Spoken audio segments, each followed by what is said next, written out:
Assalamualaikum warahmatullahi wabarakatuh. Selamat pagi. Kami dari kelompok 3. Berikut saya sampaikan untuk tugas kelompok dari kami untuk teknik presentasi dengan nama kelompok Lisa Aprilia, dan Murni Purnamasari, dan Lucy Suryadi. Untuk temanya yaitu sampah dan pemanfaatannya. Langsung saja. Untuk jenis-jenis sampah nanti itu akan disampaikan dari kelompok kami untuk 3R 3R dan pemanfaatannya serta dampaknya. Nah, untuk sampah organik yaitu sampah yang terdiri dari bahan-bahan yang bisa terurai secara alamiah, biologis seperti sisa makanan dan guguran daun.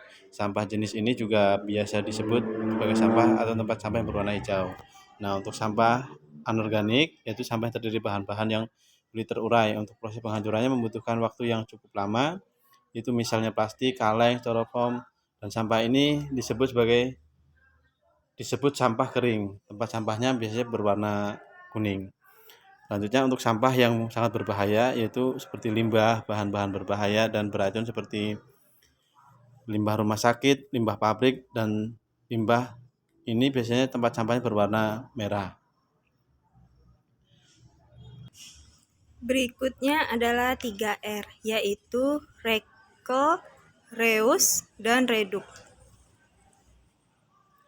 Recycle yaitu mengubah benda yang tidak berguna menjadi benda baru dan berguna. Contohnya, 1. Memilih produk dan kemasan yang dapat didaur ulang dan mudah terurai. 2. Mengolah sampah kertas menjadi kertas atau karton kembali. Ketiga, melakukan pengolahan sampah organik menjadi kompos. 4. Lakukan pengolahan sampah non-organik menjadi barang yang bermanfaat dan bahkan memiliki nilai jual.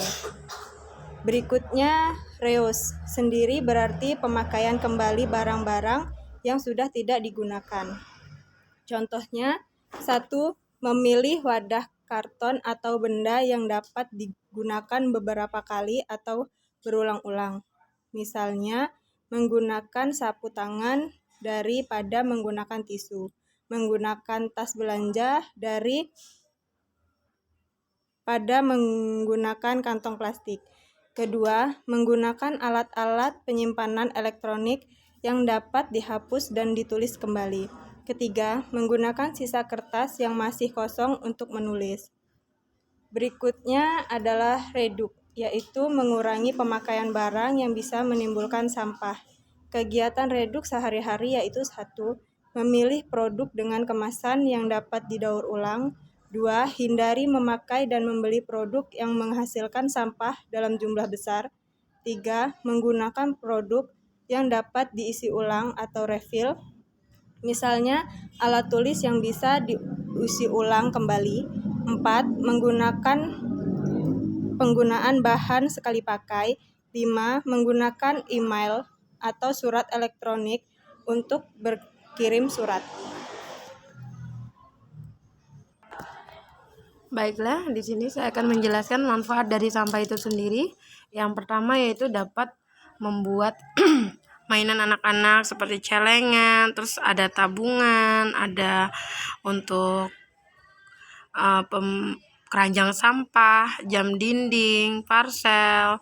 Nah, di sini juga dampak membuang sampah sembarangan itu dapat menimbulkan tanah longsor, pencemaran air, dan banjir.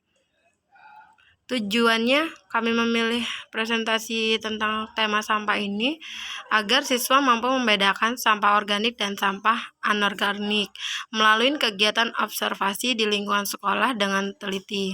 Kedua, siswa mampu menganalisis permasalahan yang berkaitan dengan sampah di lingkungan masyarakat dengan cermat.